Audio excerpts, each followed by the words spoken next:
تنه ها تو رد میکنم با خندام، یه پسر کل شق لایه بنده هام، اونی که آویزون شده کل پام. اشتباه ها رفتم بگو سر برام، گام تو شیرین کن تلخ رام. یه خونه رقیق لایه لخته هام، یه بغض بیجون در گلوگاه صخره هام. آجی چقدر گرون بودن خنده هام، نه ما گذشتیم نه اون گذشت. فنن چی شد این سرگذشت، ما که نتونستیم اون راحت از عشقش گذشت. دلم شده مثل بچه‌ای که ننش گذاشت پشت یه در و ازش گذشت.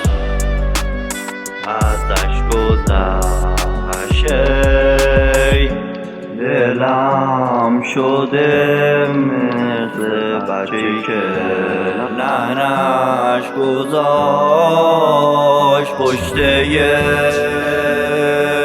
در و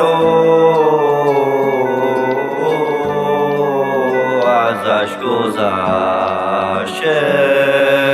بگو آقا شکی مثل اون آرومه، نرم و لطیف مثل نم نمه بارونه. عشق و دوست داشتن داغونه، هنوزم قلب قشنگت خانومه. ذوق شادابه یا پژمرده از این پسر بدون تو سر خورده است. چقدر عشق ریختم از این دوریا، عشق میکنم صدا میکنی پوریا. میشه آرامش صدات کنم، میشه غرق وجودت بشم و نگات کنم. کوچه های غم و گشتم نگات کنم، فقط تو رو مادر صدات کنم. ببخش اگه موی مشکیت سفید شدن، اشتباهات من لرز تنت شدن. قدر بدون مثلش توی دنیا نیست، محبتش عمر بی دلم شده مثل بچه‌ای که ننش گذاشت پشت یه